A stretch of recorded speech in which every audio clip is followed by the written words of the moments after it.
ഞാൻ കരഞ്ഞു പോയ സാഹചര്യം ഉണ്ടായിട്ടുണ്ട്. വലിയ ചില വലിയ സംവിധായകരുടെ അടുത്തൊക്കെ ചേട്ടാ എന്നെ ഇങ്ങനെ ഒന്ന്, എടാ നിന്നെ വിളിക്കണേ എനിക്ക് അറിഞ്ഞൂടെ, എനിക്ക് വിളിച്ചൂടെ, നിനക്ക് പറ്റിയ പരിപാടിയല്ല, അങ്ങനെയൊക്കെ നമ്മളെ ഇപ്പോഴും എനിക്ക് ചാൻസ് വയ്ക്കാൻ ബുദ്ധിമുട്ടാണ്. കാരണം ആ റിജക്ഷൻ എനിക്ക് ഹാൻഡിൽ ചെയ്യാൻ പറ്റില്ല. അത് പറ്റുന്നവരുണ്ടാവാം. ഞാൻ വളരെ സെൻസിറ്റീവ് ആയിട്ടുള്ള, ഞാൻ പറയാം ഫുള്ളി ആർട്ടിസ്റ്റാണ്. We can pave our own way. It might not be interpreted as an industry success, but eventually all of your body of work will culminate into something and people will acknowledge it at some point of time എന്നാണ് ഞാനിപ്പോൾ വിശ്വസിക്കുന്നത്. Cinema ഇൻഡസ്ട്രിയിൽ ഒരു നടൻ ഒരു മുഖ്യധാരയിൽ ഒരു സ്റ്റാർഡമിൽ എത്തണമെങ്കിൽ അയാൾക്ക് ഒരു സപ്പോർട്ട് സിസ്റ്റം വേണം. ഈ support system can be A group of people. ഞാൻ വിചാരിക്കും നമുക്ക് അവസരം തന്നില്ല, നമ്മൾ അവസരം ഉണ്ടാക്കും. Eventually I M bloody confident about that. സിനിമയിൽ നിന്ന് നമ്മൾ മാറ്റി നിർത്തിയെന്ന് തോന്നി തുടങ്ങിയപ്പോൾ നമ്മൾ OTT ഒരു സ്പേസ് കണ്ടെത്തി. എല്ലാം മുടങ്ങിയപ്പോൾ നമ്മൾ പാട്ടിൽ സ്പേസ് കണ്ടെത്തി. എൻ്റെ വ്യക്തിത്വവും എൻ്റെ സെൽഫ് റെസ്പെക്റ്റും അടിയറവ് വയ്ക്കാത്ത രീതിയിൽ നയപ്പെടുത്താൻ ഞാനിപ്പം അതെങ്കിലും ചെയ്തില്ലെങ്കിൽ നമുക്ക് ഒരിക്കലും മുഖ്യധാരയിലേക്ക് വരാൻ പറ്റില്ല. കുഴിച്ചു മൂടാൻ നോക്കി, തിരിച്ചു വന്നു മറിച്ചു ചൊല്ലാൻ തുടച്ചു മാറ്റാൻ നോക്കി, പിടിച്ചു നിന്നു ഉറച്ച നെഞ്ചാൽ ഭ്രഷ്ടനാക്കി നീ നോക്കി നിൽക്കും, എത്ര കാലം എന്നെ മാറ്റി നിർത്തും, ഇച്ഛയോടെ ഞാൻ വീണ്ടും എത്തും, പുച്ഛമോടെ നീ അവഗണിക്കും, താണ് കേണുകൊണ്ട് കൂടെ നിൽക്കുന്ന കൂട്ടുകാർക്കു നീ കോട്ട കെട്ടും, തലകുനിക്കുവാൻ എന്നെ കിട്ടില്ല, എൻ്റെ കോട്ട ഞാൻ ഒറ്റയ്ക്കു കെട്ടും. മാത്രമല്ല ഇവരെപ്പോഴും പറയുന്ന സാധനമുണ്ട്, ഈ തല്ലേണ്ട അമ്മാവ. ഇപ്പം നമ്മളത് കേൾക്കുമ്പം അതൊരു ഫ്യൂച്ചറിസ്റ്റിക് ഇതാണല്ലോ. കാരണം വെച്ച് കഴിഞ്ഞാൽ തല്ലേണ്ടൻ അമ്മാവ എന്നുള്ളൊരു പാട്ട് നമ്മളന്ന് അതിൻ്റെ വിഷ്വൽ കൊറിയോഗ്രാഫി ഒക്കെ വന്ന സമയത്ത് ഓക്കെ അതൊരു പ്രൊമോ സോങ് ഇപ്പം നമുക്ക് കണക്റ്റ് ആവും. ഇപ്പം ആണെങ്കിൽ പാടം ഇറങ്ങുന്നതിന് മുമ്പ് വരുന്ന പ്രൊമോ സോങ്ങുകളുടെ നമ്മൾ നേരത്തെ പറഞ്ഞ പയനിയറിംഗ് എന്ന് പറയുന്നതിൻ്റെ ഒരു സാധ്യത അതായിരുന്നു. അവിടെ ഇദ്ദേഹം കൊറിയോഗ്രാഫി ചെയ്യുമോ എന്നുള്ള കൺസേൺ വിനീതും അജു ഒരേ സമയം റേസ് ചെയ്ത്. അജു എല്ലായിടത്തും പറയുന്നത് ഇവൻ ഈ പാട്ട് ഞങ്ങളെ കൊണ്ട് ചെയ്യിക്കും, ഈ പറയുന്ന സിമ്പിൾ സ്റ്റെപ്സ് ഒക്കെ എന്താവും എന്നുള്ളത്. പക്ഷെ നമ്മൾ ഔട്ടിൽ കണ്ടിട്ടുണ്ട് അതൊരു ആ പടവുമായി കണക്ട് ചെയ്ത് നോക്കുമ്പോൾ പടത്തുനിന്ന് പുറത്ത് നിൽക്കുന്ന ഒരു പാട്ടുമായിരുന്നു. ശരിക്കും നിൽക്കുന്നതിൽ ഈ സിനിമയ്ക്കകത്തും ശരിക്ക് അന്നേ പരീക്ഷിച്ച് നോക്കാന്നുള്ള ട്രൈ ചെയ്യാന്നുള്ളൊരു സാധനം ഉണ്ടായിരുന്നു അല്ലേ? എൻ്റെ പരിപാടി അതാണ്, പുതിയ ഐറ്റംസ് പിടിക്കുക, അതായത് പുഷിങ് ദ ബൗണ്ടറീസ്. അതാണ് എൻ്റെ ഒരു പരിപാടി. അപ്പോൾ ഇത് ശരിക്കും ഞാൻ എങ്ങനെ പിടിച്ചു വെച്ചാൽ, വടക്കൻ സെൽഫിയിൽ എനിക്ക് ഒരു ആദ്യത്തെ ആ നാട്ടിലുള്ള സീക്വൻസിൽ മാത്രമേ ഞാനുള്ളൂ. അപ്പോൾ ആ നാട്ടിലെ കൂട്ടുകാരുടെ ഒരു സെലിബ്രേഷൻ സോങ് ആയിട്ടാണ് ഇത് പ്ലാൻ ചെയ്തിരിക്കുന്നത്. അപ്പോൾ ഇത് സിനിമയിൽ വെക്കണോ വേണ്ടതെന്ന് പോലെ അപ്പം ഫുള്ളി തീരുമാനിച്ചിട്ടില്ല, ഒരു പ്രൊമോഷണൽ സോങ് ആയിട്ടാണ്. പ്രൊമോഷണൽ സോങ് ആണ്, സിനിമയിൽ പറ്റുമെങ്കിൽ വെക്കാം എന്നുള്ളൊരു, കാരണം അത് വേറൊരു സെറ്റിങ്ങിലാണ്. അതെ.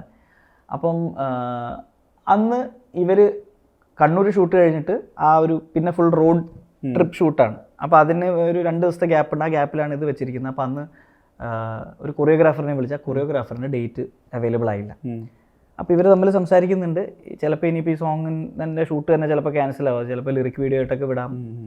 അപ്പം ഞാൻ നോക്കുമ്പോൾ എനിക്ക് ഈ പാട്ടിൽ ഞാനും ഉണ്ട്. അപ്പോൾ ഇത് ഷൂട്ട് ചെയ്തില്ലെങ്കിൽ എനിക്കും കൂടെ നഷ്ടമാണ്. അപ്പം ഞാനിങ്ങനെ ഇരുന്നിട്ട് ഞാനിപ്പോൾ ജോമോൻ ചേട്ടനോട് ഞാൻ പറഞ്ഞു, ബ്രോ ഞാൻ ഒരു കൈ നോക്കാം. അപ്പോൾ പുള്ളിക്ക് ഞാൻ ഡാൻസ് ചെയ്യുന്ന കാര്യം അറിയാം. നീ എന്ത് കൊറിയോഗ്രാഫി? ഞാൻ പറഞ്ഞു ഞാൻ വിഷ്വൽ കമ്മ്യൂണിക്കേഷനിൽ ഡയറക്ഷനും ഒക്കെ പഠിച്ചിട്ടുണ്ട്. അപ്പോൾ ഇത് ശരിക്കും ഒരു out and out dance song അല്ല, ഇതൊരു ഡയറക്ടോറിയൽ അപ്രോച്ച് ആണ്, സ്റ്റോറി ടെല്ലിംഗ് ആണത്. അപ്പോൾ ഞാൻ പറഞ്ഞു എൻ്റെ കയ്യിലൊരു എനിക്കിത് കേൾക്കുമ്പോൾ ഒരു ഇമേജ് കിട്ടുന്നുണ്ട് എന്ന് പറഞ്ഞ പുള്ളി പറഞ്ഞു നീ എന്താ പറയാന്ന്. അങ്ങനെ ഞാൻ പോയിട്ട് അന്ന് അവിടുത്തെ ഒരു ഹോട്ടലിൻ്റെ മറ്റേ നോട്ട് പാഡിൽ കുറച്ച് സ്റ്റോറി ബോർഡ് പോലെ ചില സാധനങ്ങളൊക്കെ വരച്ച് പുള്ളി കൊണ്ട് കാണിച്ചു കൊടുത്തു. ചില ഫ്രെയിമുകളും സ്റ്റോപ്പ് മോഷൻ ഐഡിയകളും. അവളെടാ കൊള്ളാലോ, നിനക്കിത് പിടിക്കാന്നുണ്ടെങ്കിൽ ഞാൻ ബാക്ക് ചെയ്യാം, ടെക്നിക്കലി നമ്മളെല്ലാവരും ഉണ്ട്, ബാക്കി എല്ലാവരും ഉണ്ട്. ഞാൻ പറഞ്ഞു ഞാൻ ഫുള്ളി ഇൻവെസ്റ്റഡ് ആവാം, എൻ്റെ ഫുൾ മൂഡ് ബോർഡൊക്കെ ക്രിയേറ്റ് ചെയ്യാം. അങ്ങനെ ഞാൻ കോളേജ് ടൈമിൽ പാർട്ട് ടൈം പോക്കറ്റ് മണിക്ക് വേണ്ടി കൊറിയോഗ്രാഫി ചെയ്തിട്ടിരുന്ന ആളാണ്. അപ്പം ഞാൻ വൈ നോട്ട് വേറൊരു സാധനം ചെയ്യാൻ. അങ്ങനെ ഞാൻ ഇതിൽ ഫുള്ളി ഇൻവെസ്റ്റഡ് ആയി. ഞാൻ പറഞ്ഞു അന്ന് ഇറങ്ങിയിരിക്കുന്ന ജസ്റ്റിൻ ബീബറിൻ്റെ പാട്ടുകളൊക്കെ നമ്മൾ റെഫറൻസ് എടുക്കുന്നത്. അപ്പോൾ ഈ പാർട്ടി സോങ്സ് ഒക്കെ ഉണ്ട്, അമേരിക്കൻ പാർട്ടി സോങ്സും. അപ്പം ഇവർ ഉപയോഗിക്കുന്ന ഈ കോസ്റ്റ്യൂംസും ഈ കപ്പ്, റെഡ് കപ്പുണ്ട് ഇവർ ഈ പാർട്ടി ഡ്രിങ്കിങ് കപ്സ് എന്നൊക്കെ പറയുന്നു. അതേപോലെ എനിക്ക് അത് വേണം, ഇങ്ങനത്തെ പറഞ്ഞു ഇതൊന്നും ഇവിടെ കിട്ടാനില്ല. ഞാൻ പറഞ്ഞ സാധാരണ കപ്പ് മേടിച്ചിട്ട് സ്പ്രേ പെയിൻ്റ് ഒക്കെ അടുപ്പിച്ച് അങ്ങനെ ഒരു ഇന്റർനാഷണൽ അപ്പീൽ കൊണ്ടുവരിക എന്നുള്ള ഒരു ഇന്റൻഷൻ. കോസ്റ്റ്യൂംസിലൊക്കെ അത്യാവശ്യം നമ്മൾ സജസ്റ്റ് ചെയ്യുന്നു. പക്ഷെ അതൊക്കെ ഫുൾ സമീറയാണ് കേട്ടോ കോസ്റ്റ്യൂം ചെയ്തതും. സെറ്റൊക്കെ വേറെ വേറെ പരിപാടികളായിരുന്നു. അപ്പം ഞാൻ എന്നിട്ട് ഇതിനൊരു ഇത് അജോട്ടൻ എപ്പോഴും പറയും, ഞാൻ ആദ്യത്തെ 2 ദിവസം എന്താ ഇവൻ ചെയ്യുന്നത്, ഇത് പാളുവോ, ഇത് എന്തെങ്കിലും വർക്കാവുമെന്ന് ഇവർക്ക് ആർക്കും ഐഡിയ ഇല്ല. എനിക്കും ഐഡിയ ഇല്ല, ഞാൻ പരീക്ഷിക്കാണല്ലോ. എനിക്ക് നിവിൻ പോളി, രാജു വർഗീസിനെ കിട്ടിയിട്ടുണ്ട്, നമ്മളൊക്കെ പരീക്ഷിക്കുകയാണ്. അങ്ങനെ ഞാൻ ഒരു പരിപാടികൾ ചെയ്യിപ്പിച്ച് അവസാനം ഇത് സ്പോട്ട് എഡിറ്റിൽ കട്ട് ചെയ്ത് കണ്ടപ്പോൾ സാധനം വർക്ക് ആയി. അപ്പൊ അന്ന് അങ്ങനെ അഗെയിൻ അത് കുറച്ച് അന്ന് സ്ലൈറ്റ്ലി ഒരു ഫ്രഷർ പരിപാടിയായിരുന്നു. പക്ഷെ കൊറിയോഗ്രാഫിയിൽ പിന്നെ ഞാൻ ഇറങ്ങാൻ ഉദ്ദേശിച്ചിട്ടില്ല. കാരണം അത് എന്താ പറയാ, ഒരുപാട് നമ്മൾ ചൂസ് ചെയ്യണമല്ലോ എന്തൊക്കെ ചെയ്യാന്നുള്ളത്. അതുകൊണ്ട് പിന്നെ ഇപ്പം ഞാൻ ചോദിക്കുകയാണെങ്കിൽ ഇപ്പം വെബ് സീരീസിൻ്റെ സമയത്ത് ഭയങ്കര ഓപ്പണിംഗ് ആണ് മൂസ. പക്ഷെ കോവിഡ് ഒരു പക്ഷേ വന്ന ഒരുപാട് കോള് അവസരങ്ങൾ അവിടെ അങ്ങ് ബ്ലോക്ക് ചെയ്യാണ്. കാരണം വെച്ച് കഴിഞ്ഞാൽ ആ പ്രൊജക്റ്റ് ഒന്നും പിന്നെ നടക്കുന്നില്ല, പ്രൊജക്റ്റൊക്കെ ഡ്രോപ്പായ സമയത്ത്. അപ്പോഴാണ് ഒറ്റയടിക്ക് സ്വിച്ച് ചെയ്യുന്നത് ഈ മ്യൂസിക് പ്രൊഡ്യൂസ് ചെയ്യുക എന്നുള്ളത്. അവിടെ റാപ്പ് ചെയ്യുന്നുണ്ട്, ഭയങ്കര രസമുള്ള വേർഡ് പ്ലേ ഒക്കെ ആയിട്ട് ഭയങ്കര രസമുള്ള റാപ്പായിട്ട് അത് വരുന്നു. അതിൽ തന്നെ കുറച്ചുകൂടി പ്രൊഫഷണൽ പ്രൊഡക്ഷനിലേക്ക് പണിവാളി പോലെ ചെയ്യുന്നു. അതിനുശേഷം പിന്നെ ബേബി ആയിട്ടും ഡാപ്സി ആയിട്ടും കൊളാബറേറ്റീവ്, വല്ലാത്ത ജാതി നിങ്ങളങ്ങനെ ഒരു കൊളാബറേറ്റീവ് എഫേർട്ട് വരുന്നു. ശരിക്കും എന്താ വെച്ച് കഴിഞ്ഞാൽ ഈ സമയങ്ങളിൽ ആദ്യ ആലോചന എന്ന് പറയുന്നത് റാപ്പായി മാറിപ്പോയിട്ടുണ്ടോ ആ സമയം? ഞാൻ പറയുന്നത് അതിൻ്റെ ഒരു തുടർച്ച. കാരണം എന്തായാലും ഒരു പുതിയ സംഗതി വരുന്നു, ഞാൻ ഈ പറയുന്ന ഏതാണ്ട് 10 കോടിയിലേക്ക് അടുക്കുന്ന ഒരു ഓഡിയൻസിലേക്ക് ക്രിയേറ്റ് ചെയ്യുന്ന സമയത്ത് ഒരു ഫസ്റ്റ് പ്രയോറിറ്റി താൽക്കാലികമായിട്ട് അങ്ങനെ സ്വിച്ച് ചെയ്തിരുന്നു ആ സമയത്ത്? ഉണ്ടായിട്ടുണ്ടാവാം. അതിൻ്റെ കാരണം സിനിമയിൽ നിന്ന് എക്സൈറ്റിംഗ് ഓഫേഴ്സ് വരുന്നുണ്ടായിരുന്നില്ല. കഥകൾ കേൾക്കുന്നുണ്ട്, എല്ലാം പുതിയ ആളുകളാണ്. നമുക്ക് ഒരു സ്റ്റേജ് കഴിയുമ്പോൾ നമ്മൾ ആഗ്രഹിക്കുമല്ലോ ഒരു അടുത്ത ലീഗ്, ഒരു പ്രൂവൻ ഡയറക്ടേഴ്സുമായിട്ട് വലിയ പടങ്ങളുടെ മെയിൻ ലീഡ് അല്ലെങ്കിലും ഒരു അതിനകത്തെ ഒരു മുഖ്യ ക്യാരക്ടറെങ്കിലും. അപ്പം അത്തരത്തിലുള്ള മുഖ്യധാര സിനിമകളിൽ നിന്നുള്ള കോളുകളൊന്നും വരാതെ വന്നപ്പം ഞാൻ ഈ പറയുന്ന മ്യൂസിക്കിന് there are times where I even financially മ്യൂസിക്കിൽ ഡിപ്പെൻഡൻ്റ് ആയ സമയങ്ങളുണ്ടായിരുന്നു. കാരണം അതിനകത്ത് നിന്നും റവന്യൂ ഒക്കെ വന്നു തുടങ്ങി കാര്യമാണ്. അപ്പൊ അതിനെ വളരെ സീരിയസ് ആയി ഞാൻ അതെല്ലാം ഒരു പോപ്പുലർ വേർഷൻ ആയിട്ട് മാറിയത്. നമ്മളൊരു സോങ് 10 കോടിയിലേക്ക് അടുക്കാന്ന് പറയുന്നത് ഒരു കിട്ടാവുന്ന ഹയസ്റ്റ് നമ്പറുകളൊന്നാണ്. ഞാൻ ആലോചിച്ചെന്ന് വെച്ചാൽ നമ്മള് ഇപ്പം എനിക്ക് ചാൻസ് ചോദിക്കാൻ കുറച്ച് ബുദ്ധിമുട്ടുള്ള ഒരാളാണ് ഞാൻ. എന്ന് വെച്ച് കഴിഞ്ഞാൽ നമ്മളിപ്പം നമുക്ക് അങ്ങോട്ടൊന്നും ഓഫർ ചെയ്യാനില്ലാതെ നമ്മൾ ഒരാളുടെ അടുത്ത് ബ്ലൈൻഡ് ആയിട്ട് പോയിട്ട് എനിക്ക് എന്തെങ്കിലും താ എന്ന് പറയുന്നതിനകത്ത് എനിക്കൊരു if there is A barter in it, നമുക്കൊരു ഉൾവലിവുണ്ടാവും. നമ്മൾക്കൊരു നമ്മളുടെ ഒരു വ്യക്തിത്വമോ അല്ലെങ്കിൽ നമ്മളുടെ, ഞാൻ പറയുന്ന ഈഗോ അല്ല അത്, but I am just simply asking you for an opportunity, what do I have to offer you എന്നുള്ളൊരു ചോദ്യം എൻ്റെ ഉള്ളിൽ എപ്പോഴും ഉണ്ട്. അപ്പം ഞാൻ ഈ ഫാമിലി മാൻ കഴിഞ്ഞു, അത് ഇറങ്ങുന്നതിന് മുന്നേ ഉള്ള ഒരു ഡൾ പീരീഡ് ഉണ്ടായിരുന്നു. 1 വർഷത്തോളം ഞാൻ ഇവിടെ ഇല്ല, തിരിച്ചു വന്നപ്പം പണിയില്ല എന്നുള്ളൊരു സിറ്റുവേഷൻ, അവൻ ഔട്ടായി എന്നൊക്കെ പറഞ്ഞു. അന്ന് ഇതേപോലെ ഞാൻ ഓടി നടന്ന് കുറെ കഥകൾ തട്ടിയിരുന്നു, ഭയങ്കര തിക്താനുഭവമായിരുന്നു. അപ്പം ഞാൻ മനോജ് ബാജ്പേയിയുടെ കൂടെ അഭിനയിച്ച കോൺഫിഡൻസിൽ പോയിട്ടാണ് പലരിടത്തും പറയുന്നത്, ചേട്ടാ ഞാനിത് ഈ പടം ചെയ്തു, അത് ഇറങ്ങാൻ പോകുന്നേ, മനോജ് ബാജ്പേയിയുടെ ഓപ്പോസിറ്റ് മെയിൻ വില്ലനായിട്ട് ചെയ്തു, അപ്പം നിങ്ങൾ എന്നെ വേറെ രീതിയിലൊക്കെ ആലോചിച്ച് നോക്കൂ എന്നൊക്കെ പറഞ്ഞ് എന്നെ, അപ്പം എന്നെ ഞാൻ കരഞ്ഞു പോയ സാഹചര്യം ഉണ്ടായിട്ടുണ്ട്. വലിയ ചില വലിയ സംവിധായകരുടെ അടുത്തൊക്കെ, ചേട്ടാ എന്നെ ഇങ്ങനെ ഒന്ന്, എടാ നിന്നെ വിളിക്കണേ എനിക്ക് അറിഞ്ഞൂടെ, എനിക്ക് വിളിച്ചൂടെ, നിനക്ക് പറ്റിയ പരിപാടിയല്ല, അങ്ങനെയൊക്കെ നമ്മളെ ഇൻസൾട്ട് ചെയ്യാണ്. ഇന്റൻഷനിലാണോന്ന് അറിയില്ല. പക്ഷെ ഞാൻ പറഞ്ഞ അവരുടെ മുന്നിൽ ഈ പറഞ്ഞ നീരജ് ചെയ്ത ചെറിയ നമ്മള് എന്റെ പഴയ ഹ്യൂമർ ചെറിയ റോളുകൾ, ഈ പ്രജുഡിസ് ഭയങ്കര ഒരു വിഷയമാണ്. നമ്മൾ ആൾക്കാരെ എന്താ പറയാ, മറ്റേ പ്രസ്തുത പരികല്പന എന്ന് പറയുന്ന പരിപാടി ഉണ്ടല്ലോ, മറ്റേ ഓരോ ആൾക്കാരെ ഓരോ പെട്ടിയിലിട്ട് വെച്ചിരിക്കും. അപ്പൊ ഇത് ബ്രേക്ക് എങ്ങനെയാ നമ്മളിങ്ങനെ, അപ്പൊ ഞാനിത് ബ്രേക്ക് ചെയ്യണം തീരുമാനിച്ചു. അപ്പൊ ഇത് ഇറങ്ങുന്നതിന് മുന്നേ ഞാൻ പോയിട്ട് ഓടി നടന്ന് ചോദിക്കുകയാണ്, ചേട്ടാ എന്നെ ഇങ്ങനെ ആലോചിക്കാമോ ഇങ്ങനെ ആലോചിക്കാമോ. അപ്പൊ ഞാൻ ഇവരുടെ ആരുടെയും ഇന്നർ സർക്കിളിലില്ല, അപ്പൊ പിന്നെ അവർക്കത് എടുക്കേണ്ട കാര്യവുമില്ല. പക്ഷെ റിജക്ഷൻ കുറച്ച് ഇൻ ദ ഫേസ് ആയിരുന്നു. അപ്പൊ എനിക്കത് ഹാൻഡിൽ ചെയ്യാൻ പറ്റില്ല, ഞാൻ ഭയങ്കര ബ്രോക്കൺ ആയിപ്പോയി. അതിനുശേഷമാണ് ഞാൻ സ്വന്തമായിട്ട് പ്രോജക്റ്റുകൾ ഓർഗനൈസ് ചെയ്യുക. ഗൗതമിന്റെ അതൊക്കെ ഞാൻ ഒരു ആനന്ദ് എന്ന് പറഞ്ഞ ഒരു പയ്യൻ കഥ എന്ന് പറഞ്ഞപ്പോൾ വാഴ ചെയ്ത ഡയറക്ടർ ഞാൻ തന്നെ അത് ഓടി നടന്ന ഒരു പ്രൊഡ്യൂസറിനെ ഒക്കെ കണ്ടുപിടിച്ച് ഞാൻ തന്നെ ഓണാക്കി എടുത്തൊരു പ്രോജക്റ്റ്. അപ്പോൾ അതിനുശേഷം ഞാൻ തീരുമാനിച്ചത് നമ്മൾ ഇനി ഒരു സംവിധായകനെ അപ്രോച്ച് ചെയ്യണമെങ്കിൽ എനിക്ക് I have something to offer. It's not like you are giving me എന്താ പറയുക ചുമ്മാ മറ്റേ അതെ ഭിക്ഷ ദേഹിയായിട്ടൊരു അവസരം തരണ്ട, എൻ്റെ കയ്യിൽ ഒരു കഥയുണ്ട്, ഇത് കേട്ട് നോക്കൂ, ഇത് ഇഷ്ടപ്പെട്ടെങ്കിൽ നമുക്ക് ഇറങ്ങും. അങ്ങനെ ഒരു ഇതിലേക്ക് ഞാൻ എത്തി. അപ്പോൾ ഇപ്പോഴും എനിക്ക് ചാൻസ് വയ്ക്കാൻ ബുദ്ധിമുട്ടാണ്. കാരണം ആ റിജക്ഷൻ എനിക്ക് ഹാൻഡിൽ ചെയ്യാൻ പറ്റില്ല. അത് പറ്റുന്നവരുണ്ടാവാം. ഞാൻ വളരെ സെൻസിറ്റീവ് ആയിട്ടുള്ള, ഞാൻ പറയാം, ഫുള്ളി ആർട്ടിസ്റ്റാണ്. അപ്പം നമ്മൾ സെൻസിറ്റീവാണ്. അപ്പോൾ ഈ റിജക്ഷനൊക്കെ എനിക്ക് ഹാൻഡിൽ ചെയ്യാൻ പറ്റുന്നില്ല. അപ്പോൾ ചില ആൾക്കാർ മറ്റേ നമ്മൾ ഉളുപ്പില്ലാതെ നമുക്ക് ചോദിക്കാം, അത് പറ്റുന്നത് നല്ല കാര്യം. To survive in the industry probably you might have to do it, but I can do it.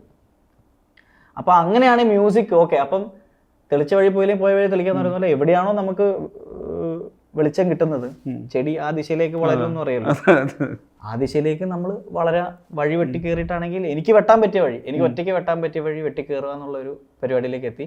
കറങ്ങി തിരിഞ്ഞ് നമ്മുടെ കയ്യിൽ സ്റ്റഫ് ഉള്ളിടത്തോളം അത്യാവശ്യം സ്മാർട്ട് ഇൻ്റലിജൻ്റ് ആയിട്ടുള്ള ഒരാളാണ് ഞാൻ. അപ്പം നമ്മൾ വിഡ്ഢിത്തങ്ങൾ ചെയ്യില്ല എന്നുള്ളൊരു, അപ്പം നമുക്ക് we can pave our own way. It might not be interpreted as an industry success, but eventually all of your body of work will culminate into something and people will acknowledge it at some point of time എന്നാണ് ഞാനിപ്പോൾ വിശ്വസിക്കുന്നത്. അപ്പം അതിലേക്ക് എത്തുക എന്നുള്ളതാണ്. കാരണം ഒരു cinema ഇൻഡസ്ട്രിയിൽ ഒരു നടൻ ഒരു മുഖ്യധാരയിൽ ഒരു സ്റ്റാർഡമിൽ എത്തണമെങ്കിൽ അയാൾക്കൊരു സപ്പോർട്ട് സിസ്റ്റം വേണം. ഈ support system can be A group of people who makes സിനിമകൾ ഒരുമിച്ചുണ്ടാക്കുന്ന, അവരുടെ ഗ്രൂപ്പിൽ തന്നെയുള്ള ആളുകളെ പ്രൊമോട്ട് ചെയ്യുന്ന, അങ്ങനെ ഒരു ഗ്രൂപ്പിൽ എത്തിപ്പെടാൻ പറ്റിയ നല്ലതാണ്. പക്ഷെ ഇങ്ങനത്തെ ഗ്രൂപ്പുകൾ ഉണ്ടാകുന്നത് പലപ്പോഴും ജോഗ്രഫി ബേസ്ഡ് ആയിട്ടാണ്. കൊച്ചിക്കാർ ട്രിവാൻഡ്രം, അപ്പം അല്ലെങ്കിൽ ഏതെങ്കിലും ഒരു പ്രത്യേക ഏരിയയിലുള്ള ആൾ, അത് അവിടെ നമുക്ക് ഇൻഫിൽട്രേറ്റ് ചെയ്യാൻ പറ്റില്ലല്ലോ. നമ്മൾ അത് ചിലപ്പോൾ ഒരു സൗഹൃദ സംഘമായി വന്നിട്ടുള്ളതാണ്, ഒന്നിച്ച് ഗ്രോ ചെയ്ത പരസ്പരം അല്ലെ collective. And the reason why they work inside their group എനിക്ക് മനസ്സിലാക്കാൻ കാരണം, ഇൻഡസ്ട്രിയിലെ മറ്റു പല, അതായത് ഇവരുടെ പ്രോസസ്സ് മനസ്സിലാക്കാൻ പറ്റാത്ത ആളുകൾ ഇതിൽ വന്നു കഴിഞ്ഞാൽ എന്തിനാണ് ഇത് റീഷൂട്ട് ചെയ്യുന്നത്, അങ്ങനെ നടന്മാർ പ്രൊഡ്യൂസേഴ്സ് ആവുന്നതും സംവിധായകർ പ്രൊഡ്യൂസേഴ്സ് ആവുന്നത് എന്താ വെച്ച് കഴിഞ്ഞാൽ ഈ പറയുന്ന ആളുകളെ ബോധിപ്പിക്കാതെ അവരുടെ ക്രിയേറ്റീവ് ലിബർട്ടി എടുത്തിട്ട് ചെയ്യാൻ വേണ്ടിയിട്ടാണ്. അപ്പോൾ എൻ്റെ മ്യൂസിക് വീഡിയോ ഞാൻ ചെയ്യുന്നതെന്ന് പറഞ്ഞല്ലേ. അപ്പോൾ അങ്ങനെയുള്ള ഗ്രൂപ്പുകളുടെ ഓർഗാനിക്കലി ഞങ്ങളുടെ ഗ്രൂപ്പുകളുടെ ഭാഗമാവാൻ പറ്റിയാൽ നല്ലത്. പക്ഷെ അതിനകത്ത് പോയിട്ട് എനിക്ക് ഫിറ്റ് ഇൻ ചെയ്യാൻ പറ്റില്ല. എൻ്റെ ക്യാരക്ടർ അതിലുള്ള ഒരാളെ പോലെ പ്രിറ്റൻഡ് ചെയ്ത് അവരുടെ ചേഷ്ടകൾ അനുകരിച്ച് എനിക്കതാവാൻ പറ്റില്ല. അപ്പോൾ ഞാൻ അത് വേണ്ടെന്ന് വെച്ചു. പിന്നീട് സപ്പോർട്ട് സിസ്റ്റം എന്ന് പറഞ്ഞാൽ it could be one person, very powerful play maker, or നിങ്ങളെ വിശ്വസിച്ച് നിങ്ങൾ കാശ് മുടക്കാൻ പറ്റിയ ഒരാൾ, അതൊരാളായാലും മതി. വളരെ പവർഫുൾ ആൻഡ് ഇതായിട്ടുള്ള ഒരു പ്രൊഡ്യൂസറായാൽ മതി. അല്ലെങ്കിൽ ഈ പറയുന്ന നിങ്ങളെ വെച്ച് സിനിമ കാണാൻ ആഗ്രഹിക്കുന്ന ഒരു ഹിറ്റ് സംവിധായകനായാലും മതി. നമ്മളുടെ എല്ലാ താരങ്ങളുടെയും കരിയറിൽ ഇതുപോലുള്ള ഒരു സപ്പോർട്ട് സിസ്റ്റം എപ്പോഴെങ്കിലും ഉണ്ടായിട്ടുണ്ട്. അപ്പോൾ ഈ സപ്പോർട്ട് സിസ്റ്റം എങ്ങനെയാണ് ഉണ്ടാക്കുക? അപ്പോൾ ഞാൻ ഇപ്പോൾ മനസ്സിലാക്കിയത് നമുക്ക് സ്വന്തമായിട്ടൊരു ടീം ഉണ്ടാക്കാൻ പറ്റുമോ, സ്വന്തമായിട്ട് അത് സ്വരൂപിക്കാൻ പറ്റുമോ എന്നുള്ളൊരു ശ്രമവും കൂടെ ഒരു സൈഡിൽ trying to build a team is happening. അപ്പം അത് ഫുൾഫിൽ ചെയ്യുന്നത് എപ്പോഴാണെന്ന് എനിക്കറിയില്ല. കാരണം ഞാൻ പണ്ട് ദിലീഷ് ചേട്ടൻ്റെ അടുത്ത് ഞാനൊരു പടത്തിൻ്റെ ഷൂട്ടിൽ ദിലീഷ് പോത്തിൻ്റെ അടുത്ത് ഞാൻ ചോദിച്ചു, ദിലീഷ് ചേട്ടാ നിങ്ങൾ ഭയങ്കര രസമാണല്ലോ, നിങ്ങൾക്ക് ആഷികേട്ടൻ, ദിലീഷ് ചേട്ടൻ, ചാമ്മേട്ടൻ, നിങ്ങൾ ഈ ഒരു ടീമിൽ നിങ്ങളെ ഐഡിയാസ് നിങ്ങൾ ഉണ്ടാക്കിയെടുക്കുന്നു, ഇതുപോലൊരു ടീം ഞാൻ ഉണ്ടാക്കാൻ ശ്രമിച്ചിട്ട് പെട്ടെന്ന് സംഭവിക്കുന്നില്ല. അപ്പോൾ ദിലീഷ് ചേട്ടൻ എൻ്റെ അടുത്ത് പറഞ്ഞൊരു കാര്യമുണ്ട്, ഞാൻ ഇൻഡസ്ട്രിയിൽ വന്നിട്ട് 12 വർഷമായി. ഇതെനിക്ക് തോന്നുന്നു ഏത് വർഷം പറഞ്ഞത് ഞാൻ ഓർക്കുന്നില്ല, ഇനി 5 years ബാക്കാണ്. അപ്പം നീരജ് അറിയുന്നതിന് മുന്നേ ഉള്ള ഒരു അസോസിയേറ്റ് അസിസ്റ്റൻ്റ് ആയിട്ടുള്ള ഒരു ദിലീഷ് ഉണ്ട്. പുള്ളി എൻ്റെ അടുത്തൊരു പടത്തിൻ്റെ പേര് പറഞ്ഞു, ആ പടത്തിലെ അസോസിയേറ്റ് ആണ് ഞാൻ എന്ന് പറയുന്നത് നീ വിശ്വസിക്കുമെന്ന് വെച്ചു. ഞാൻ പറഞ്ഞു അയ്യോ അതിൽ ചേട്ടൻ പറഞ്ഞു. അത് കഴിഞ്ഞ് എനിക്ക് ഇൻഡസ്ട്രി മടുത്ത് ഞാൻ കാലടി യൂണിവേഴ്സിറ്റിയിൽ പഠിക്കാൻ പോയി. അവിടെ നിന്ന് ശ്യാമും പുള്ളിയും കൂടെ അങ്ങനെ ആഷികേട്ടൻ്റെ അടുത്തെത്തി. അങ്ങനെ ഇതൊക്കെ ഒരു ഡെക്കേഡ് കൊണ്ടൊക്കെ നടക്കുന്ന ഒരു പ്രോസസ്സാണ്. So it's not like it happened overnight. അപ്പോൾ അതെനിക്ക് ഓക്കെ, എന്തെങ്കിലും ഇത് നടക്കും. അപ്പം നമ്മൾ അതായത് ഇയാളുടെ വളർച്ച അല്ലെങ്കിൽ ഇയാൾ സക്സസ്ഫുൾ ആവേണ്ടത് നമ്മുടെയും കൂടെ ആവശ്യമാണ് എന്ന് വിശ്വസിക്കുന്ന ഒരു പറ്റ ആൾക്കാർ നമ്മുടെ കൂടെ എത്തിച്ചേരുന്ന ഒരു പോയിന്റിൽ എനിക്കും അത് സാധിക്കും. അപ്പോൾ അതിനുള്ള ശ്രമങ്ങളും കണ്ടിന്യൂ ചെയ്തുകൊണ്ടിരിക്കുന്നു. ഈ നീരജ് പറഞ്ഞെടുത്തൊക്കെ ഒരു ജൂനിയർ ആർട്ടിസ്റ്റായിട്ട് വരുന്നു. അതിൽ നിന്ന് നമ്മൾ ഒരുപക്ഷെ ഒരു ഹാസ്യപ്രധാനമുള്ള ചിങ്കിടി അല്ലെങ്കിൽ നമ്മുടെ സൈഡ് കിക്ക് റോൾ എന്നൊക്കെ പറയാവുന്ന റോളിലേക്ക് വരുന്നു.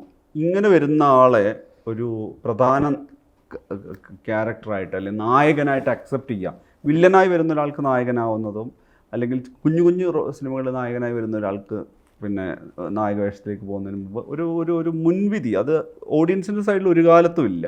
ഓഡിയൻസ് ഇങ്ങനെ ആക്സെപ്റ്റ് ചെയ്തിട്ടുണ്ട്. പക്ഷേ ഇൻഡസ്ട്രിക്കകത്ത് അങ്ങനെ ഒരു മുൻവിധി ഉണ്ടാവുന്നു. ആ മുൻവിധി മാറ്റിയെടുക്കുക എന്നുള്ളതാണല്ലോ ഒരു ഹയ്യസ്റ്റ് ടാസ്ക്. അങ്ങനെ ഒരു പ്രശ്നമില്ലേ? ഇത് പണ്ട് സിനിമയിൽ പാമൊഴിയായിട്ട് പറയും, നിങ്ങൾ സിനിമയിൽ ബസ് കയറി വന്നാൽ ബസ്സിൻ്റെ ബസ് കാശ് തരും, നിങ്ങൾ കാറിൽ വന്നാൽ കാറ് പെട്രോൾ അടിക്കാനുള്ള കാശ് തരും. കാരണം അയാൾ വന്നത് ബെൻസിലാണ്, അപ്പോൾ വലിയ പുള്ളിയാണ്. ഇതാണ് ബേസിക്കലി പെർജുഡീസ്. അപ്പോൾ നമ്മൾ അടിയിൽ നിന്ന് തുടങ്ങുമ്പോൾ ഓൾറെഡി അവൻ അടുത്ത സ്റ്റെപ്പിലോട്ട് കയറാതിരിക്കാൻ ശ്രമിക്കുന്നവർ, അതുകൊണ്ട് ഫൈനാൻഷ്യൽ അഡ്വാൻറ്റേജസ് ഉള്ളവരുണ്ടാവാം. ഇയാൾ കുറച്ചുകൂടെ കാശ് കൊടുക്കുന്ന കുറയ്ക്കാം. അപ്പം nobody wants you to come up in life, right? അപ്പം നായകനായിട്ട് എൻട്രി കിട്ടിയവർക്ക് നായകനിൽ കുറഞ്ഞുള്ള ഓഫറുകൾ പിന്നെ വരുന്നില്ല. നമ്മൾ ഇവൻ നായകനാവാറായോ എന്നുള്ള ചോദ്യം എല്ലാ ഭാഗത്തു നിന്നും വരുമ്പോൾ ഇവനെ നായകനാക്കാമെന്ന് വിശ്വസിക്കുന്ന ആരെങ്കിലും ഒരാൾ അവിടെ ഉണ്ടാവണം.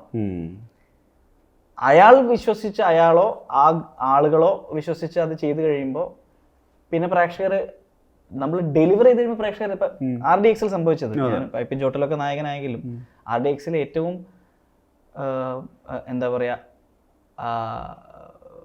എന്താ കറക്റ്റ് വാക്ക്, എക്സ്പെക്ടേഷൻ ഇല്ലാതിരുന്ന ആള് ഞാനാണ്. അല്ലെങ്കിൽ റോങ്ലി ഇവൻ ആക്ഷൻ പടത്തിൽ ഇയാൾ എങ്ങനെയാണ് 3 പേര് വരുന്ന സമയത്ത്, കാരണം പെപ്പെ ഇടിയുടെ ആളാണ് നമ്മുടെ റിയലി ഗുഡ് ഫ്രണ്ട്. ഷെയ്ൻ ആയാലും ക്ഷുഭിത യവനം പരിപാടികളൊക്കെ ഇവരൊക്കെ എന്നെക്കാളും ടോളും പരിപാടിയൊക്കെയാണ്. അപ്പം ഞാൻ ഇതിൻ്റെ ഒപ്പം എങ്ങനെ നിൽക്കും എന്നുള്ളത്. പക്ഷെ നഹാസ് എന്ന് പറയുന്ന ഒരു സംവിധായകൻ അയാളെ തന്നെ ഞാൻ പറയുള്ളൂ. He was confident that I can pull it off. അപ്പം ഞാൻ എന്ത് ചെയ്തു, ഞാനൊരു എക്സ്ട്രാ എഫേർട്ട് എടുത്ത് ഞാൻ എൻ്റെ ബോഡിയൊക്കെ ബിൽഡ് ചെയ്തു. അപ്പം എനിക്ക് തന്ന വെപ്പൺ കൈകാര്യം ചെയ്യുന്ന ഒരാളായിട്ട് ഞാൻ കൺവിൻസിങ് ആവണം എന്ന് ഞാൻ അതിനു വേണ്ടി ഞാൻ കുറച്ച് പണിയെടുത്തു. അത് ഡെലിവർ ചെയ്ത് കഴിഞ്ഞപ്പോൾ പ്രേക്ഷകർ കൈയടിച്ചു. ഇനി ബാക്കിയുള്ള ഇൻഡസ്ട്രിയിലുള്ള ആളുകൾക്ക് തോന്നണം ഇവനൊരു പൊട്ടൻഷ്യൽ ഉണ്ടല്ലോ, ഇയാളെ നമുക്ക്, അപ്പം അത് നമുക്ക് അവർക്ക് തോന്നിയാലല്ലേ. അല്ല, ഈ നീരജ് പറഞ്ഞതിൽ വളരെ പ്രസക്തമായ 2 കാര്യമുണ്ടല്ലോ. ഒന്ന്, എനിക്ക് തോന്നിയിട്ടുള്ള സാധനം വെച്ച് കഴിഞ്ഞാൽ RDXന്റെ സക്സസ്സിന് ശേഷമാണല്ലോ ഇപ്പോഴും ആലോചന വരിക. നമ്മളെ സംബന്ധിച്ച് നമ്മൾ നല്ല സിനിമകൾ ചെയ്യുന്നു, നല്ല കൊളാബറേഷൻ നടത്തുന്നു പറയുന്നത് തിയേറ്ററിൽ സക്സസ് ചെയ്യുമ്പോഴാണ് ഓക്കെ ഹീസ് ബാങ്കബിൾ അല്ലെങ്കിൽ ഷീസ് ബാങ്കബിൾ, എന്നാൽ നമുക്കിനി അടുത്ത കൊളാബറേഷനിലേക്ക് പോകാമെന്ന് ആലോചിക്കാം. RDXന്റെ കാര്യത്തിൽ അങ്ങനെ സംഭവിച്ചു. രണ്ടാമത്, നമ്മൾ ഈ സംസാരിക്കുമ്പോൾ ഇൻഡസ്ട്രി ഒരു സമ്പൂർണ്ണ ഷട്ട് ഡൗണിലേക്ക് പോവുകയാണ്. അവിടെയും താരങ്ങളുടെ പ്രതിഫലം എന്നാണ് പറയുന്നത്. എന്നാൽ അടുത്ത 10 ലെയർ ആക്ടേഴ്സിനെ അല്ലെങ്കിൽ 10 ടയർ ആക്ടേഴ്സിനെ ഉണ്ടാക്കണം എന്നുള്ളതാണ് എല്ലാ ഇൻഡസ്ട്രിയുടെ ആവശ്യമായിട്ട് വരുന്നത്. കാരണം വെച്ച് കഴിഞ്ഞാൽ പുതിയ കാരണം ഇവിടെ മഞ്ഞുമൽ ബോയ്സ് പോലത്തെ ഒരു പടം സക്സസ് ആയിട്ടുണ്ട്.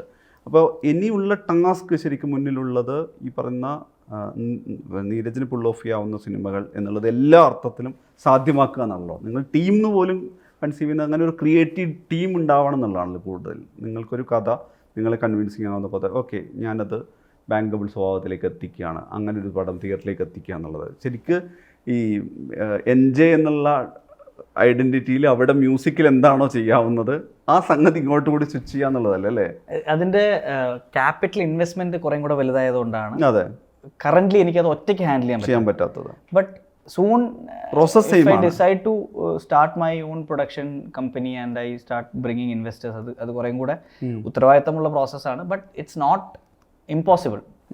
അപ്പം ഞാൻ സത്യം പറഞ്ഞു കഴിഞ്ഞാൽ ഇപ്പോൾ ഞാൻ എൻ്റെ 2 കഥകൾ തിരക്കഥ എഴുതിക്കൊണ്ടിരിക്കുകയാണ്, കോറൈറ്റ് ചെയ്തുകൊണ്ടിരിക്കുകയാണ്.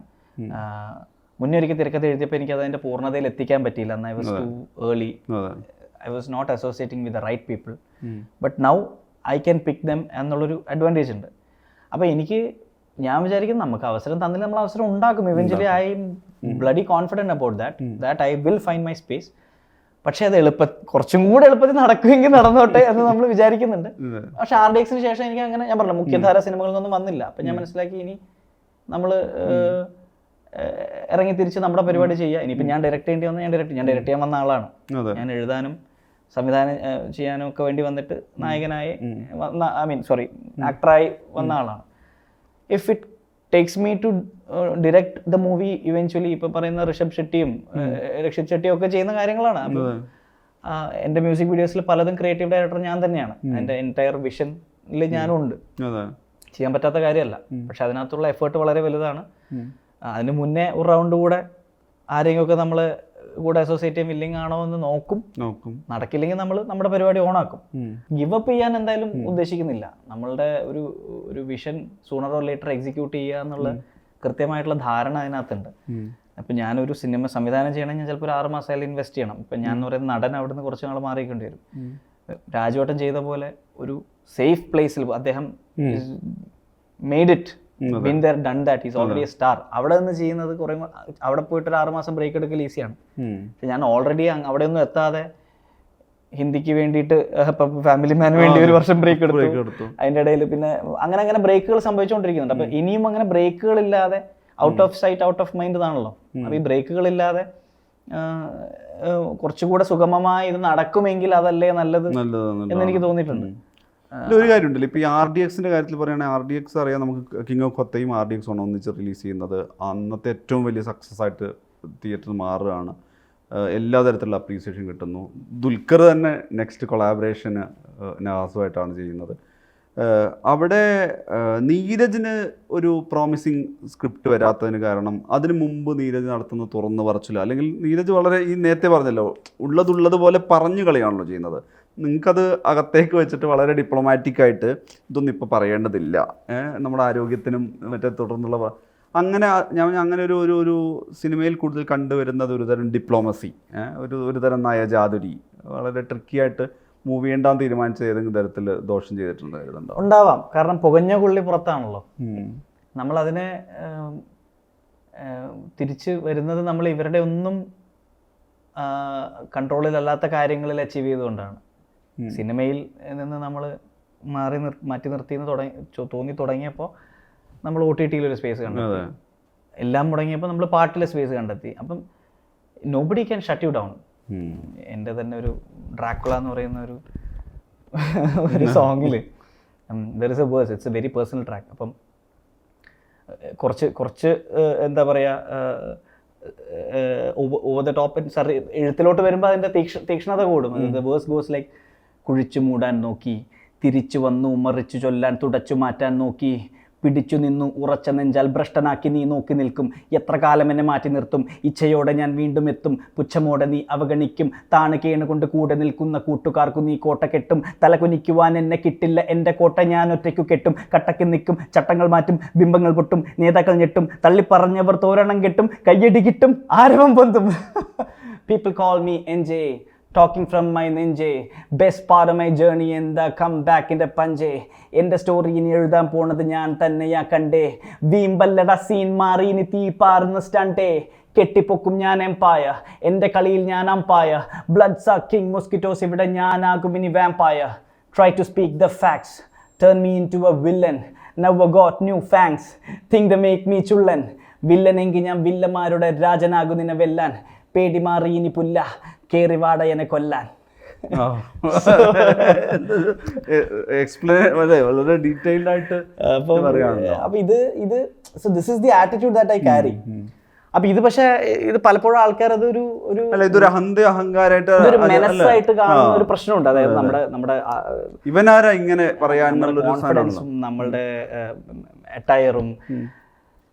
എനിക്കത് എപ്പോഴും ഒരു വിരോധാഭാസമായിട്ട് തോന്നിയിട്ടുള്ളത്. ഞാനിത് മുന്നേ 1-2 ഇന്റർവ്യൂവിൽ പറഞ്ഞിട്ടുണ്ട്. നമ്മൾ ഒരു കോമ്പറ്റിറ്റീവ് വേൾഡിൽ നമ്മൾ മുൻനിരയിലേക്ക് വരാൻ നമുക്ക് ആവശ്യമായിട്ടുള്ള ഘടകങ്ങളാണ് confidence, smartness. I wouldn't say aggression എന്ന് ഞാൻ പറയില്ല, പക്ഷെ ആ ഒരു എഡ്ജ് ഉണ്ടല്ലോ, ഒരു എംബിഷ്യസ് ആയിട്ടുള്ള ഒരു മനോഭാവം വേണം അല്ലേ. ഇതെല്ലാം നമ്മൾ എൻട്രൻസോ നമ്മൾ എനി എന്താ പറയുക എനിത്തിങ് കരിയർ ഓറിയന്റഡ് ആയിട്ടുള്ള സിനിമയൊക്കെ മാറി നിൽക്കും. നമ്മൾ അങ്ങനെയാണല്ലോ ഇതിൽ എല്ലാത്തിലും മുന്നേറുന്നത്. പബ്ലിക് സ്പീക്കേഴ്സോ പബ്ലിക് ഫേസസോ ആകുമ്പോൾ ഇവരിൽ നിന്ന് ആളുകൾ എക്സ്പെക്ട് ചെയ്യുന്ന ബിഹേവിയറൽ പാറ്റേൺ ലൈഫിൽ ഒരു ഗുണവും ചെയ്യാത്ത ചമ്മലും ജാള്യതയൊക്കെയാണ് സെലിബ്രേറ്റ് ചെയ്യപ്പെടുന്നത്. അപ്പം യഥാർത്ഥത്തിൽ അയാൾ അവിടെ എത്തിയത് ഈ ചമ്മലും ജാള്യതയും വെച്ചിട്ടാണോ? അങ്ങനെ എത്താൻ പറ്റും? ഇത്രയും കോമ്പറ്റീറ്റീവ് ആയിട്ടുള്ള സ്പേസിൽ ഏറ്റവും ടോപ്പിൽ എത്തിയിട്ട് നമുക്ക് ഒരു ഇൻട്രോവേർട്ട് ആയിട്ടുള്ള ഒരാൾക്ക്, I mean if there is a support system or there is some other system may be, but still പലരും അവിടെ എത്തിയിട്ട് കാണിക്കുന്നത് കപട വിനയവും കപട ഇതും അല്ലേ. There are people who are genuinely easy and diplomatic and likeable. But lot of them, ഞാനും എൻ്റെ ആദ്യ കാലഘട്ടങ്ങളിൽ എൻ്റെ അടുത്ത് പറയാടാ നീ ഇങ്ങനെ ഈ ഓവറാക്കാതെ കുറച്ച് സിമ്പിളായിട്ട് നടക്കുക, അതാണ് ആൾക്കാർക്ക് ഇഷ്ടം. People like to see you submissive, more എന്താ പറയാ ഹംബിൾ. ഈ ഹ്യൂമിലിറ്റി പോലെ തെറ്റിദ്ധരിക്കപ്പെട്ടിട്ടുള്ള ഒരു ആംഗിൾ ഇല്ല. എന്താണ് ഹ്യൂമിലിറ്റി? ഹ്യൂമിലിറ്റി എന്ന് പറഞ്ഞു കഴിഞ്ഞാൽ നമ്മളുടെ റൂട്ടുകളെ പറ്റി വ്യക്തമായി, നമ്മളുടെ വന്ന വഴിയെ പറ്റി കൃത്യമായ ധാരണ ഉണ്ടാവുക, അല്ലെങ്കിൽ give due credits to people who you owe to. അല്ലാതെ നമ്മൾ സ്മാർട്ടായി സംസാരിക്കുന്നത് ഹ്യൂമിലിറ്റി ഇല്ലായ്മയല്ല, അല്ലെങ്കിൽ കോൺഫിഡന്റ് ആവുന്നത് ഇസ് നോട്ട് ബീങ്. ഈവൻ കോസ്റ്റ്യൂംസിന്റെ കാര്യത്തിൽ പട്ടിഷോ ഓവറാക്കലാണല്ലോ എല്ലാം. അപ്പം ഇതൊക്കെ എനിക്ക് ഭയങ്കര കോൺട്രഡിക്റ്റിംഗ് ആയിട്ട് തോന്നുമ്പോൾ ഞാൻ പലപ്പോഴും ഞാൻ ഈ സിസ്റ്റത്തിനകത്ത് ഫിറ്റ് ഇൻ ചെയ്യാൻ എനിക്ക് ബുദ്ധിമുട്ടാണ്. ഐ ഫൗണ്ട് മൈസെൽഫ് നമ്മളൊരു പൊതുബോധത്തിന് അല്ലെങ്കിൽ ഇൻഡസ്ട്രിക്കാണ് ഒരു പൊതുബോധത്തിനനുസരിച്ച് നമ്മൾ ലാളിത്യം അഭിനയിക്കുക, വിനയം ഉണ്ടാക്കുക. അപ്പോൾ ഒരു ഇന്റർവ്യൂ ആണെങ്കിലും ഒരു കപട വിനയത്തിന് വേണ്ടിയിട്ട് സെറ്റ് ചെയ്യുക എന്നുള്ളത്. അതിവിനയം കപടമല്ലേ, അതിനിയും വളമിടല്ലേ, അവനവന്റെ രീതികളിൽ പറയുന്നതിന് തടയിടല്ലേ, അവന്റെ സ്വരത്തിൽ ജാടയുണ്ട് പൂടയുണ്ട് തേടി പോലെ പറയുന്നതിന്റെ പൊരുൾ വിടല്ലേ എന്ന് പറയുന്ന സോങ് ഓഫ് മൈൻ. അപ്പം ഞാൻ ഇതൊക്കെ എൻ്റെ എഴുത്തിലേക്ക് കൊണ്ടുവരാൻ തുടങ്ങി. പിന്നീട് എനിക്കൊരു മനസ്സിലായി ഈ വിപ്ലവകാരിയായിട്ട് നിന്നാൽ വിപ്ലവകാരിയായിട്ട് തന്നെ ഇരിക്കുകയുള്ളൂ, രക്തസാക്ഷിയാവും. സോ ഒരു മിഡിൽ ഗ്രൗണ്ട് കണ്ടെത്തുക. ഞാൻ ഇപ്പം നിൽക്കുന്ന എവിടെയാന്ന് വെച്ച് കഴിഞ്ഞാൽ ഓക്കെ, എന്താ പറയാ, നമ്മള് കിടിലമാണ്, വേണമെങ്കിൽ വന്ന് എന്നെ രക്ഷപ്പെടുത്തിക്കോ എന്ന് പറഞ്ഞിട്ടും കാര്യമില്ല. സോ അതായത് എൻജെ നീരജിനെ സേവ് ചെയ്യാണ് kind of. Now I have decided അത് എൻജയിൽ ഈ പറയുന്ന ഓൾട്ടറേക്കിൽ ആ ഒരു ധൈര്യം, അതായത് ഒന്നും നോക്കാനില്ല എന്ന് പറയുന്നു, ആ ധൈര്യത്തിന് പിന്നിൽ അണിചേർന്ന വലിയ നമ്പേഴ്സ് ഉണ്ട്. അയാളുടെ വേർഡ് പ്ലേ, അയാളുടെ റാപ്പിംഗ്, അയാളുടെ രീതി, സ്റ്റൈല്, അവിടെ ഏത് തരം, അതായത് എത്ര ഔട്ട് ഓഫ് ദി ബോക്സ് ആണെങ്കിലും അവിടെ അക്സെപ്റ്റബിൾ ആയിട്ടുള്ള സീനിനെ ഇതിലേക്ക് ഇപ്പുറത്ത് കുറച്ച് ഞാൻ ഇപ്പൊ തീരുമാനിച്ചിരിക്കുന്നത്, നമ്മൾ ഓക്കെ ഞാൻ വ്യത്യസ്തനാണ് അല്ലെങ്കിൽ ആവാൻ ശ്രമിക്കുകയല്ല, വ്യത്യസ്തനാണ് ഞാൻ, ആന്റി എസ്റ്റാബ്ലിഷ്മെന്റ് ആണെന്നൊക്കെ പറഞ്ഞിട്ട് മാറി നിന്നാൽ എഗെയിൻ നമ്മൾ പുകഞ്ഞ കൊള്ളിയായിട്ട് തന്നെ നിൽക്കും. അപ്പം കുറച്ച് ഞാൻ എൻ്റെ വ്യക്തിത്വവും എൻ്റെ സെൽഫ് റെസ്പെക്റ്റും അടിയറവ് വയ്ക്കാത്ത രീതിയിൽ നയപ്പെടുത്താൻ ഞാനിപ്പം അതെങ്കിലും ചെയ്തില്ലെങ്കിൽ നമുക്ക് ഒരിക്കലും മുഖ്യധാരയിലേക്ക് വരാൻ പറ്റില്ല. അത് നമ്മള് ആക്സസിബിൾ ആണ്, മറ്റേത് ആക്സസിബിൾ അല്ലേ എന്നുള്ള തെറ്റിദ്ധാരണ. ഐ ആം ഡിഫറെന്റ്, അത് എനിക്ക് അതാവണ്ട, എനിക്ക് മുഖ്യധാരയിലോട്ട് വരണം. I really want to be in the front line. So I need to find a middle ground എന്ന് ഇപ്പം എനിക്ക് മനസ്സിലായി. അപ്പം അല്ലെങ്കിൽ നമ്മൾ ഇപ്പോൾ ഫെസ്റ്റിവൽ സിനിമ, അവിടെയല്ല എനിക്ക് നിൽക്കേണ്ടത്, എനിക്ക് മുഖ്യധാരയിലോട്ട് തന്നെ വരണം. അപ്പം ഞാൻ അതേപോലെ പലരും വിചാരിച്ചിരിക്കുന്നത്, കുറെ പേര് ഞാൻ ഹിന്ദി ഇപ്പോഴും ബോംബെയിലാണ് തമാശ പറയുന്ന പോലെ, അതേപോലെ ചിലർ വിചാരിക്കുന്നത് ഫുള്ളി മ്യൂസിക്കൽ ഇൻവെസ്റ്റഡ് ആണ്. അപ്പം with this project I want to say that I am readily available and I'm ready to cooperate and I'm not that tough to work with. Just that I have my opinion and just hear me out and ആ രീതിയിലുള്ള ഒരു കുറച്ചുകൂടെ ഒരു easier interaction willing ആയിട്ട് ഞാൻ presentable ആകാൻ ശ്രമിക്കുകയാണ് ഇനി അങ്ങോട്ട്. ഈ ഇതിൽ തന്നെ ഇപ്പം ഞാൻ പറയുന്നത്, ഇപ്പം നീരജ് ഇനി അങ്ങോട്ട് പടം ചെയ്യുമ്പോഴൊക്കെ ഞാൻ പറഞ്ഞ ഇപ്പം RDX ആണല്ലോ, RDX എന്ന് പറയുന്നത് ഇത്രയും വലിയൊരു ഹിറ്റ് ഉണ്ടായിട്ട് ഞാൻ പറയുന്നത് RDXന്റെ ഇതിൽ അച്ചിൽ പോലും ക്യാരക്ടർ വരാൻ സാധ്യത ഉണ്ടായിരുന്നല്ലേ? അത്തരം കോളുകൾ എത്തിയിട്ടില്ല, സീരിയസ്ലി ഇല്ല. പൂർണ്ണമായിട്ടും പുതിയ ഞാൻ എൻ്റെ ആദ്യത്തെ പടം മുതൽ എൻ്റെ ലാസ്റ്റ് പടം വരെ ഡെബ്യൂ ഡയറക്ടേഴ്സാണ്. അതെ. പക്ഷേ ഒരു പരിധി കഴിയുമ്പോൾ ഞാൻ പറഞ്ഞല്ലോ, എഗെയിൻ കുറച്ചുകൂടെ വലിയ പടങ്ങളിൽ ആഗ്രഹിക്കും. പക്ഷെ അതുപോലുള്ള വലിയ പ്രൊജക്റ്റുകൾ പോലും അല്ല.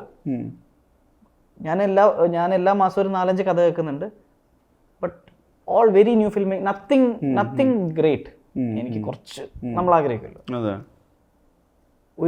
ഒരു പടമെങ്കിലും ചെയ്ത്, അല്ലെങ്കിൽ ഒരു നമുക്ക് ആ രീതിയിൽ അങ്ങനെ ഒരു മുഖ്യധാരയിൽ നിന്ന് എനിക്ക് ഒന്നും വന്നില്ല എന്നുള്ളത് എനിക്ക് തന്നെ ഭയങ്കര, അതെന്തുകൊണ്ടായിരിക്കാം? ആ പഠനത്തിന്റെ ഭാഗമായിട്ടാണ് ഞാൻ ഇതൊക്കെ മനസ്സിലാക്കിയത്.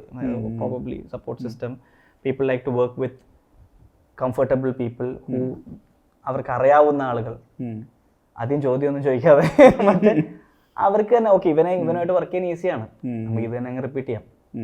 ഞാൻ വന്ന സമയത്ത് അങ്ങനെ ആയിരുന്നില്ല.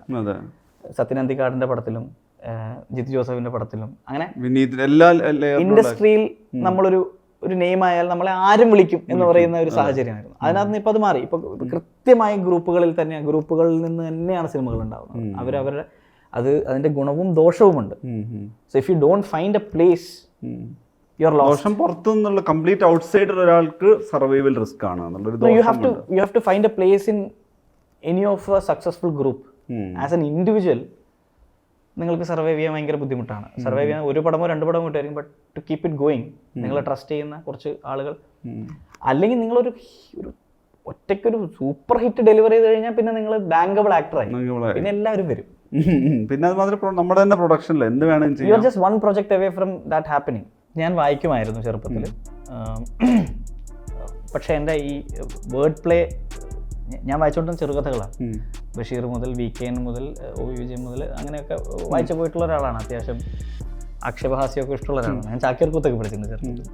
പക്ഷേ ക്ലാസിക്കൽ ഡാൻസ് ആണ് പക്ഷേ കൂടുതൽ ചെയ്തത്. ക്ലാസിക്കൽ ഡാൻസും ചെണ്ടയുമാണ് ഞാൻ ഏറ്റവും ഡെഡിക്കേറ്റഡ് ആയിട്ടുള്ള അഭ്യസിച്ചിട്ടുള്ള കലാരൂപം. ചെണ്ട അത് എന്താ ഒരു 10ാം വയസ്സ് മുതൽ ഒരു 5-6 വർഷത്തോളം ഉത്സവ തായമ്പകളിലൊക്കെ ഞാൻ തായമ്പക കൊട്ടിയിട്ടുള്ളതാണ്. മേളമല്ല, തായമ്പക ലിറ്റിൽ മോർ കോംപ്ലിക്കേറ്റഡ്.